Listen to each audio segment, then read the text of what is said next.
Surgery కంటే hospital bill అంటేనే భయం. అదే మధ్య తరగతికి అందుబాటు ధరలో వైద్యం. Medistar hospitals.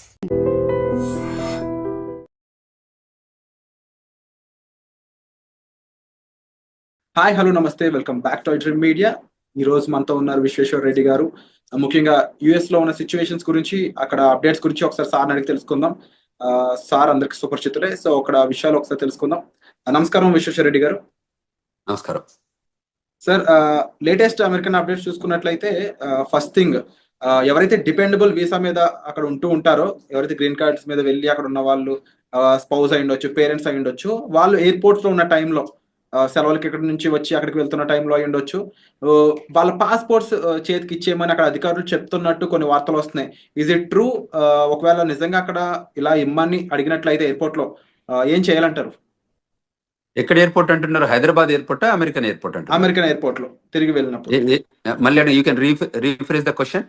సో ఎవరైతే డిపెండబుల్ వీసా మీద అమెరికాలో ఉంటున్నారో, గ్రీన్ కార్డ్ హోల్డర్, వాళ్ళ స్పౌస్ అయి ఉండొచ్చు, అంటే వాళ్ళ భార్య అయి ఉండొచ్చు, అంటే వాళ్ళ పేరెంట్స్ అయి ఉండొచ్చు, వాళ్ళు ఇండియాకి సెలవుల కోసం వస్తున్నా, వేరే వర్క్ మీద వస్తున్నా సరే, వాళ్ళు అక్కడ ఫ్లైట్ ఎక్కే ముందు అక్కడ ఎయిర్పోర్ట్లోకి ఎంటర్ అయినప్పుడు వాళ్ళ పాస్పోర్ట్స్ తీసుకొని వాళ్ళని హోల్డ్లో పెట్టడం, వాళ్ళకి కొన్ని ఆంక్షలు విధించడం జరుగుతున్నాయి అని చెప్పేసి వార్తలు వస్తున్నాయి. Is it true? లేదు లేదు, కరెక్ట్ కాదు. అంటే రిటర్న్ లో ఇండియాకి వస్తున్నప్పుడు కదా ఇది. ఇండియాకి వచ్చేటప్పుడు ఏం అడగరు. ఇండియాకి వచ్చేటప్పుడు అది బికాజ్ అది హోమ్ కంట్రీ డిపార్చర్ కిందకి వస్తుంది. సో ఇండియన్ పాస్పోర్ట్ హోల్డర్స్ ఇండియాకు వెళ్ళాలనుకున్నప్పుడు ఎప్పుడైనా వెళ్ళొచ్చు. అక్కడ అమెరికాకి జీరో ఆబ్జెక్షన్ ఉంటుంది.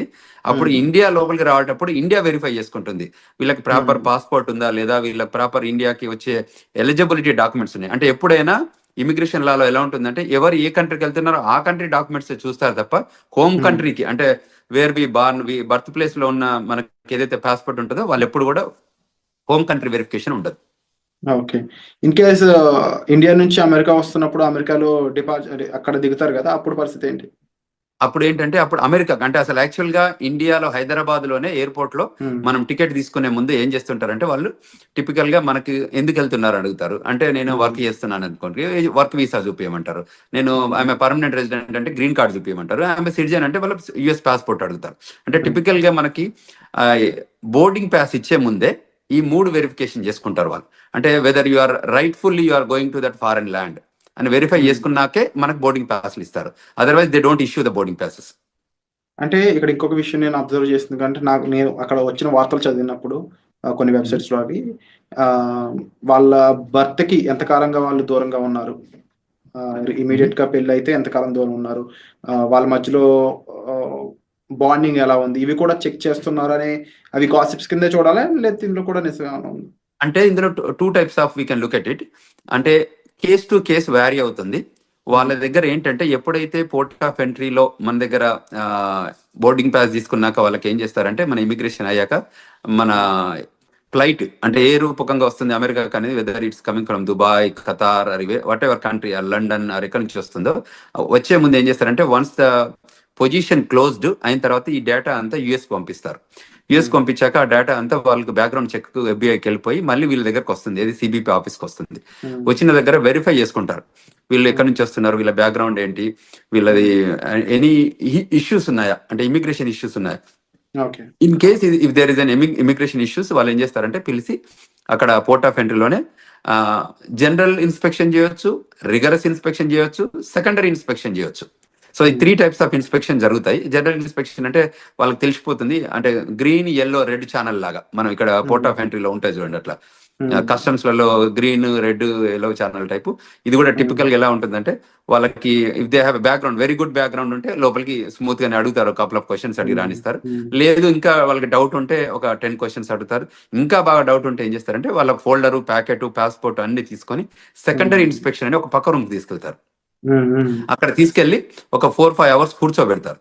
కూర్చోబెట్టి ఆ 4-5 అవర్స్ లోపల ఏం చేస్తారంటే, వాళ్ళ పాస్పోర్టు, వాళ్ళ ఫోను, వాళ్ళ కంప్యూటరు, వాళ్ళ అన్ని తీసుకొని కూర్చోబెట్టి ఈ 4-5 అవర్స్ లోపల, అంటే వాట్ ఎవర్ ద స్టిపులేటెడ్ టైంలో వీళ్ళు ఏం చేస్తారంటే వాళ్ళ బ్యాక్గ్రౌండ్ చెక్ చేస్తారు. కంట్రీలో ఎప్పటి నుంచి వచ్చారు, ఎప్పుడు ఉన్నారు, ఇది మొదటిసారి వచ్చిందా లేకపోతే ఎన్నిసార్లు ఉన్న దానిలో ఇప్పుడు H1B మీద ఉంటే ఎవరు ఏ ఎంప్లాయర్ దగ్గర పనిచేస్తున్నాడు, ఎంప్లాయర్ దగ్గర అసలు జాబ్ ఉందా లేదా, అంటే టిపికల్ గా దే వెరిఫై ఎవ్రీథింగ్. ఒకవేళ ప్రయర్లీ ఏదైనా ఉంటే ఈయనకి ఏదైనా స్పీడింగ్ టికెట్లు ఉన్నాయా, లేకపోతే ఇంకేదైనా క్రిమినల్ రికార్డ్ ఉందా, you know what I'm talking, and everything they will verify. అక్కడ ఏదైనా వయలేషన్స్ ఉన్నాయని గమనిస్తే ఆ సెకండరీ ఇన్స్పెక్షన్ లో గుర్తుపడితే ఏం చేస్తారంటే వాళ్ళని మళ్ళీ ఇంటర్వ్యూ ప్రాసెస్ లో తీసుకెళ్తారు. తీసుకెళ్లి ఆ ఇంటర్వ్యూలో ఒకవేళ వాళ్ళు వయలేట్ చేసిన ఏమైనా ఉంటే ప్రజెంట్ చేస్తారు. దీస్ ఆర్ ద సిచ్యువేషన్స్ ఉన్నాయి, వాట్ యూ థింక్ అంటే వాళ్ళు మనం అగ్రి అయ్యాం అనుకోని, అగ్రి అయితే వాళ్ళ వీసా క్యాన్సిల్ చేసేసి మళ్ళీ అక్కడ నుండి డిపోర్ట్ చేస్తారు. అంటే ఇప్పుడు ఫర్ ఎగ్జాంపుల్ జనరల్ అమెరికా పెళ్ళికొడుకు అంటే ఎక్కువ మంది ఇంపార్టెన్స్ ఇస్తూ ఉంటారు. ఆ రకంగా ఎప్పుడైనా వాళ్ళ అమ్మాయిని తిరిగి అక్కడ పంపినప్పుడు డిపెండబుల్ వీసా మీద అమ్మాయి వెళ్తుంది కాబట్టి కరెక్ట్, H4 వీసా మీద వస్తారు. కానీ ఆ అమ్మాయి బాగా చదువుకున్న అమ్మాయి అనుకోవచ్చు, ఎంటెక్ పర్సన్ అయి ఉండొచ్చు. ఇన్ కేస్ ఆవిడ నేను ఇక్కడ కూడా జాబ్ చేస్తాను ఏమన్నా పొరపాటు అక్కడ రివీల్ చేసి ఉంటే అప్పుడు సిచ్యువేషన్ ఎలా ఉంటుంది?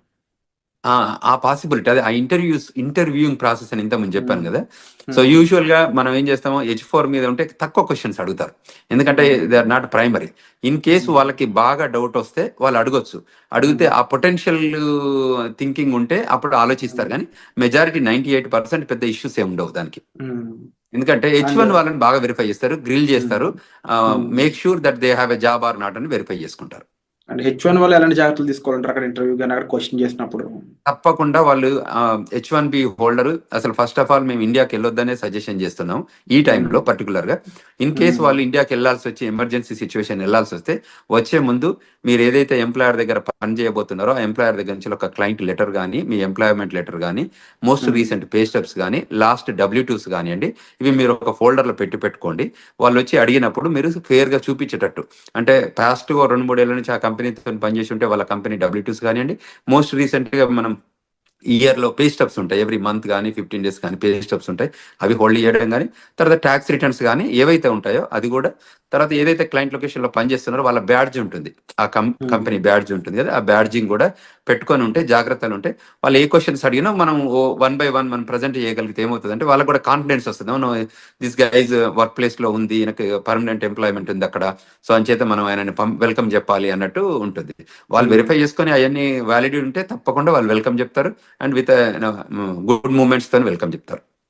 అండ్ సార్ ఎలాంటి సినారియోలో అయినా ఇన్ కేస్ అక్కడ ఆఫీసర్స్ అంటే ఇక్కడ పర్సన్ ని పాస్పోర్ట్ హ్యాండ్ ఓవర్ చేయమనే సిచ్యువేషన్ వస్తుందంటారా? ఎలాంటి సిచ్యువేషన్ లో రావచ్చు వస్తే? ఇప్పుడు సెకండరీ ఇన్స్పెక్షన్కి వెళ్ళినప్పుడు మనం తప్పకుండా పాస్పోర్ట్ హ్యాండ్ ఓవర్ చేయాల్సి వస్తుంది. ఓకే. సెకండరీ ఇప్పుడు మనం ఏదైతే ప్రైమరీ ఇన్స్పెక్షన్ అంటే ప్రతి దానికి వాళ్ళు పాస్పోర్ట్ తీసుకుంటారు, పాస్పోర్ట్ స్కాన్ చేస్తారు, వాళ్ళ దగ్గర కంప్యూటర్ ఉంటుంది కదా. ఇప్పుడు you're an Indian, you're coming on F1 visa, so passport తీసుకుంటారు, ఫింగర్ ప్రింటింగ్ తీసుకుంటారు, తర్వాత ఐరిష్ చెక్ చేస్తారు, అంటే పిక్చర్ తీస్తారు, ఫింగర్ ప్రింటింగ్ టోటల్ 10 fingers అంటే 2 hands పెట్టి 10 fingers చెక్ చేసుకున్న తర్వాత ఇంటర్వ్యూ క్వశ్చన్స్ ఉండి దాని తర్వాతనే పంపిస్తారు. ఈ పాస్పోర్ట్ అందులో స్కాన్ చేస్తేనే అప్పుడు వాళ్ళకి డీటెయిల్స్ అన్ని వస్తాయి కదా. So 100% they collect the passport. Only thing ఏంటంటే గ్రీన్ లాగా ఉంటే మళ్ళీ they will hand over everything. Passport ఇచ్చేసి నో వెల్కమ్ టు అమెరికా అని చెప్పేసి పంపించేస్తారు. సో అది H1B ఏదంటే వాళ్ళ ఎంప్లాయ్మెంట్ ఉందా లేదా వెరిఫై చేసుకొని ఆ క్వశ్చన్స్ అడుగుతారు, ఎక్కడ పని చేస్తున్నారు, ఏంటి, ఏ జాబ్ చేస్తున్నారు, ప్రోగ్రామ్ అనలిస్టా ఏంటి, అంటే డేటా అనలిస్టా, దోస్ కైండ్ ఆఫ్ క్వశ్చన్స్ అన్నట్టు. సో క్లయింట్ లొకేషన్ లో జాబ్ ఉందా వెరిఫై చేసుకొని, మీ ఎంప్లాయర్ తో టచ్ లో ఉన్నావా, అంటే దీస్ ఆర్ ద కొన్ని కామన్ మినిమం క్వశ్చన్స్ ఉంటాయి కదా. ఆ మినిమం క్వశ్చన్స్ అడిగాక మళ్ళీ దే హ్యాండ్ ఓవర్, లోపలికి వెళ్ళాక ఫస్ట్ పాస్పోర్ట్ తీసుకొని క్వశ్చన్స్ అడిగాక మళ్ళీ పాస్పోర్ట్ హ్యాండ్ ఓవర్ చేస్తారు. సో పాస్పోర్ట్ తీసుకోవడం అనేది ఒక common practice. Only American citizens అయి ఉండి వాళ్ళకి గ్లోబల్ ఎంట్రీ ఉంటే తప్ప వీళ్ళని యూజువల్ గా గ్లోబల్ ఎంట్రీ ఉన్న వాళ్ళకి ఎలా ఉంటుందంటే వాళ్ళకి ఐరిష్ తో టెస్ట్ చేస్తారు, వాళ్ళకి ఇండిపెండెంట్ గా వాళ్ళే స్కాన్ చేసుకోవచ్చు, వాళ్ళే పిక్చర్ దిగొచ్చు. ఇప్పుడు యాప్ కూడా వచ్చింది, గ్లోబల్ ఎంట్రీ యాప్. సో అందులోనే వాళ్ళు ఫోటోలు తీసుకొని సబ్మిట్ చేస్తారు, ఆఫీసర్ CBP ఆఫీసర్ వెరిఫై చేసుకొని ఎవ్రీథింగ్ గుడ్ ఉందంటే వాళ్ళు ఈవెన్ పాస్పోర్ట్ కూడా అడగరు, యూ కెన్ గో అని చెప్పేస్తారు. ఎందుకంటే వాళ్ళకి బ్యాక్గ్రౌండ్ చెక్లు, వ్యాలిడేషన్ అంతా జరుగుతుంది కాబట్టి. అండ్ అలాగే ఇంకా లేటెస్ట్ అప్డేట్ ఇంకోటి చూసుకున్నట్లయితే సెంట్రల్ యూనివర్సిటీ ఆఫ్ మిచిగన్ లో ఒక చైనీస్ స్టూడెంట్ తను సోషల్ మీడియాలో కొంచెం యాక్టివ్గా ఉండడం, అది కూడా అమెరికాకి ఆపోజిట్ గా తను చేసిన రెస్పాన్స్ అనేది తను డిపార్ట్ చేసే విధంగా మారింది. ఇప్పుడు జస్ట్ 6 months స్టడీ లెఫ్ట్ ఉందంట తనకి. 2016లో తను వెళ్ళాడంట స్టడీస్ కోసం. అలాంటి సిచ్యువేషన్స్ లో ముఖ్యంగా సోషల్ మీడియాలో మనం అంటే రియాక్ట్ అయ్యే విధానం కానీ, ఆఖరికి ఒక పోస్ట్ యుఎస్కి ఆపోజిట్ గా ఉండే ఒక పోస్ట్ ని మనం లైక్ చేసినా కూడా అది మన మీద కాస్త తీవ్ర ప్రభావం చూపిస్తుందని చెప్పేసి వస్తున్నాయి వార్తలు. ఈ పరంగా ఇండియన్ స్టూడెంట్స్ ఎవరైనా ఎఫెక్ట్ అయ్యే ఛాన్స్ ఉందా? అసలు అక్కడ స్టూడెంట్స్ ఎలాంటి జాగ్రత్తలు తీసుకోవాలంటారు? Correct, very good question Virat. టిపికల్గా ఏంటంటే మనకు ఈ ఇక్కడ కంట్రీలో మనం non immigrant aliens, we are here for a short term, అంటే టర్మ్ బేస్డ్ వస్తున్నాం మనం ఈ కంట్రీలోకి. అది F1 అయితే 2 to 5 years, H1 అయితే 3 to 6 years, and permanent residence అయితే you have a residency requirement ఉంది కాబట్టి అది ఫాలో అయితే ఇస్తారు. సో ఎక్కడైతే నాన్ ఇమిగ్రెంట్ ఏలియన్స్ ఉంటారో వాళ్ళకి ఈ స్పెషల్గా ఈ రూల్స్ అని అప్లై అయ్యేది. ఎందుకంటే మనం కంట్రీ లాయాలిటీ చూపిస్తే తప్ప మనం కంట్రీ లోపలికి రానివ్వరు. సో కంట్రీకి అగనెస్ట్గా చేసే యాక్టివిటీస్ ఏదైనా సోషల్ మీడియా రూపకంగా కానీ వాళ్ళకి ఎక్కడైనా అబ్జర్వ్ చేసి ఉంటే వాళ్ళు వెరిఫై చేసుకుంటారు, వెరిఫై చేసుకొని క్వశ్చన్ చేస్తారు. ఎక్కడైనా ఎవిడెన్స్ దొరికితే తప్పకుండా వాళ్ళు క్వశ్చన్ చేస్తారు, ఈజ్ దట్ యూ అని చెక్ చేసుకొని వాళ్ళు డిపోర్టేషన్ ప్రొసీడింగ్ చేస్తారు. ఇప్పుడు ఈ ట్రంప్ అడ్మినిస్ట్రేషన్ సెకండ్ టర్మ్ వచ్చాక ఏంటంటే చాలా ఎగ్జిక్యూటివ్ ఆర్డర్స్ తీసుకున్నారు. అందులో some of the executive orders వాళ్ళకి అవుట్ రైట్ సిబిపి ఆఫీసర్కి అథారిటీ ఇస్తుంది డిపోర్టేషన్ చేయడానికి. సో అందులో ఏ సిచ్యువేషన్ ఎరైజ్ అయినా, ఏ రకమైన ఇష్యూస్ వచ్చినా, ఏ రకమైన లాయాలిటీ ఇన్ స్టేక్లో ఉన్నా, అంటే ఆ లాయాలిటీ ప్రూవ్ చేయలేకపోయినా వాళ్ళకి every right to send them back, period. There is no second to it. అంటే ఇప్పుడు స్టూడెంట్స్ అనేవాళ్ళు already campus outside jobs చేయకూడదని కొన్ని రూల్స్ ఉన్నాయి. సో ఇప్పుడున్న టైంలో స్టూడెంట్స్ అనేవాళ్ళు ముఖ్యంగా తీసుకోవాల్సిన టాప్ 3 జాగ్రత్తలు అంటే ఏం చెప్తారు? అంటే టిపికల్గా వీళ్ళు ఏం చేయొచ్చు అంటే ఏదైతే స్టూడెంట్గా మనం ఫోకస్గా ఏదైతే ఎడ్యుకేషన్ కోసం మనం వచ్చామో దాని మీదనే స్ట్రిక్ట్ ఉండి ఆ లైన్లోనే మనం పనిచేసుకోగలిగితే ఏ ఇష్యూ లేదండి. విత్ ఇన్ ద 2 years లోపల ఎడ్యుకేషన్ కంప్లీట్ చేసి 3 years ఓపీటీసీ అంటే regular OPT and stem OPT తీసుకొని పనిచేసుకోగలిగితే దెర్ ఇస్ నో ఇష్యూ. ఎప్పుడైతే మనం ఇమిగ్రేషన్ నేషనాలిటీ యాక్ట్ వయలేషన్స్ ఏదైనా చేస్తే ఆ వయలేషన్స్ ఐడెంటిఫై అయితే తప్ప వాళ్ళు వెల్కమ్ చెప్తారు. ఇట్ ఈస్ అ కంటిన్యూస్గా కంట్రీ నీడెడ్ స్టూడెంట్స్. అందువల్ల ఎప్పుడు కూడా వాళ్ళని అంటే డిపోర్ట్ చేయడం అనేది ప్రైమరీ ఏం పెట్టుకోరు. టిపికల్గా ఏంటంటే వాళ్ళు రావాలి, కష్టపడి చదువుకోవాలి, కంట్రీకి వాళ్ళ కాంట్రిబ్యూషన్ కావాలనే కోరుకుంటుంది అమెరికా. సో అందులో ఎమినెన్సీ ఎఫెక్టివ్గా స్కిల్ ఉన్న వాళ్ళందరినీ కూడా కంట్రీ ఎప్పుడు లూజ్ చేసుకోదు. ఎప్పుడైనా స్కిల్ లేబర్ కానివ్వండి, స్కిల్ నాలెడ్జ్ ఉన్న వాళ్ళు కానివ్వండి, ఎడ్యుకేషన్లో కానీ ఎంప్లాయ్మెంట్ కానీ ఎక్స్ట్రాడినరీ ఎబిలిటీ మనం పెర్ఫామ్ చేస్తే అమెరికా ఎప్పుడు కూడా వెళ్ళగొట్టదు. ఎప్పుడు వెళ్ళగొడుతుంది? Any backgrounds, negative background, criminal background, financial background issues ఉన్నప్పుడు, అటువంటి ఇష్యూస్ వాళ్ళు అబ్జర్వ్ చేసినప్పుడు వాళ్ళు క్లియర్గా చెప్తారు, you are violating this so and so sections 1, 2, 3, so based on this sections you are deportable case అని చెప్పి డిపోర్ట్ చేస్తున్నారు. సో అందువల్ల మన వాళ్ళకి ఏం చెప్తానంటే ఇది స్టూడెంట్స్ కానీ అదేవిధంగా స్టూడెంట్ పేరెంట్స్ కూడా గైడ్ చేస్తున్నాం. ఎందుకంటే ఇప్పుడున్న కరెంట్ జనరేషన్లో, కరెంట్ సిచ్యువేషన్లో, జనరేషన్ మీన్స్ ఏంటంటే ఇది డిజిటల్ ఏజ్ జనరేషన్. అంతకుముందు ఏంది first generation, second generation type, ఇప్పుడు డిజిటల్ ఏజ్ జనరేషన్ వచ్చింది. సో మీరు ఏది చేసినా అక్కడ ట్రాక్ అవుతుంది. సో మనం అందులో తప్పించుకోవడానికి ఛాన్స్ లేదు. కాబట్టి మనం ముందే జాగ్రత్త పడి మిస్టేక్స్ చేయకుండా ప్రాపర్ గైడెన్స్ తీసుకొని, ఇప్పుడు మాలాగా సీనియర్స్ ఉన్న వాళ్ళు కాకుండా ఇక్కడ ఏదైనా ఇమిగ్రేషన్ లా ఫార్మ్స్ ఉన్నా కూడా రైట్ఫుల్ గైడెన్స్ తీసుకొని వాళ్ళు చేసే ప్రతి యాక్షన్లో కూడా బిఫోర్ దే యాక్ట్ ఈ గైడెన్స్ తీసుకొని ముందుకు వెళ్ళగలిగితే that is the best option to do. ఇంకేదన్నా వాళ్ళకి గైడెన్స్ కావాలన్నా ఈ రూపకంగా మన వీడియోస్ చూడడం రూపకంగా ఐ డ్రీమ్స్లో ఈ రకరకాల వీడియోస్ మనం ప్రొడ్యూస్ చేస్తున్నాం కదా, వాటిలలో చూసి వెరిఫికేషన్ చేసుకొని ఇంకేదైనా క్వశ్చన్స్ ఉంటే they can approach us. We're here to help them students, we're here to help them skilled labour H1B వాళ్ళు కానీ, ఈవెన్ గ్రీన్ కార్డ్ హోల్డర్స్ కానీ సెవరల్ కన్ఫ్యూజన్స్ వస్తున్నాయి. ఎందుకంటే ఎవ్రీడే ఒక ఎగ్జిక్యూటివ్ ఆర్డర్ లాగా ఇమిగ్రేషన్ లా వస్తున్నాయి కాబట్టి వాళ్ళకి ఆ గైడెన్స్ కావాలి. సో ఆ గైడెన్స్ తీసుకొని వాళ్ళు యాక్టివ్ చేయగలిగితే వాళ్ళు సేఫర్ హ్యాండ్స్ లో ఉంటారు అనేది మనం ఇక్కడ తీసుకోవాల్సిన జాగ్రత్తలు తీసుకోవాలి. అలాగే విశ్వేశ్వర్ గారు, ముఖ్యంగా H1B వీసాకు సంబంధించి చాలా చేంజెస్ రాబోతున్నాయి. ఎలిజిబిలిటీ క్రైటీరియాలో కూడా చేంజెస్ రాబోతున్నాయని తెలుస్తూ ఉంది. ఇన్కేస్ చేంజెస్ అనేవి చేసినట్లయితే ఎలాంటి విషయాల్లో చేంజెస్ చేసే అవకాశం అనేది ఉంటుందంటారు? అంటే there are number of things. America ఏం చేస్తుందంటే every time they will revive and define new things. అంటే ప్రయర్గా జరుగుతున్న ఇష్యూస్ కానీ అడ్రస్ చేసుకుంటూ వాళ్ళకి ఎవ్రీ మంత్ ఒక మీటింగ్ జరుపుకుంటారు. ఆ మంత్ మీటింగ్లో అనాలిసిస్ చేస్తారు, ఏదైనా ఇష్యూస్ ఉన్నాయా, కన్సర్న్స్ ఉన్నాయా, ఏమన్నా మన కంట్రీ ఇంపాక్ట్ ఏదైనా అవుతుందా, దీనివల్ల బెనిఫిట్ అవుందా ఈ ప్రోగ్రామ్ని ఏమైనా చేంజ్ చేయాలా. అంటే ఇది డిపార్ట్మెంట్ ఆఫ్ లేబర్ ప్రోగ్రామే కానివ్వండి, ఇది డిపార్ట్మెంట్ ఆఫ్ స్టేట్ ప్రోగ్రామ్ కానివ్వండి, ఇది USCIS ప్రోగ్రామ్ కానీ, ఏ ప్రోగ్రామ్స్ అయినా కూడా వాళ్ళు డిఫైన్ చేసుకుంటారు. అది ఎడ్యుకేషన్, డిపార్ట్మెంట్ ఆఫ్ ఎడ్యుకేషన్ అంటే గవర్నమెంట్లో ఏ ప్రోగ్రామ్ ఉన్నా కూడా ఆ ప్రోగ్రామ్ మీద అనాలిసిస్ చేసుకుంటారు. ఇది కంట్రీ ఇంట్రెస్ట్లో పనిచేస్తుందా, కంట్రీకి ఏమైనా బెనిఫిట్ అవుతుందా, how we can redefine and the best process and best possible opportunity to grow this country అని చూస్తారు. అందులో ఏమైనా మనకి కన్సర్న్స్ ఉన్నాయనుకుంటే వాటిని కరెక్ట్ చేస్తారు. ఆ కన్సర్న్ కరెక్ట్ చేసే ప్రాసెస్లోనే వాళ్ళు ఈ చేంజెస్ తీసుకొస్తారు. అందులో ఇప్పుడు ఎంప్లాయ్మెంట్ ఇష్యూస్ ఉన్నాయనుకోండి, ఆ ఎంప్లాయ్మెంట్ దానిలో చేంజ్ చేస్తారు, ఓపీటీలో చేంజ్ చేస్తారు. ఒకప్పుడు వాళ్ళకి లేని ఓపీటీ క్రియేట్ చేశారు, ఓపీటీ తర్వాత 36 months ఇచ్చారు. సో అమెరికా ఇప్పుడు ఏంటంటే వాళ్ళకి స్కిల్డ్ లేబర్ కావాలి. అంటే నాలెడ్జబుల్ పీపుల్ కావాలి, who can make and break the greatest technology evolution లో చేయగలిగే పీపుల్ ఉంటే వాళ్ళని తీసుకొని ముందుకు ప్రొడ్యూస్ చేసుకొని ఆ కంట్రీ బెనిఫిట్ లో పనిచేపించుకుంటారు. కాబట్టి ఆ లైన్ లో ఉన్న వాళ్ళకి ఏ మాత్రం ఇష్యూ లేదు, ఆ లైన్ లో పనిచేసేటట్టు మన వాళ్ళు ఉండాలి. అండ్ యూజువల్ గా ఇండియన్ పీపుల్ టెండెన్సీ ఏంటంటే they are gem of the gems in education, stem, science and technology, engineering, mathematics లో మనంత గొప్పగా ప్రపంచంలో ఎక్కడ ఉండరు.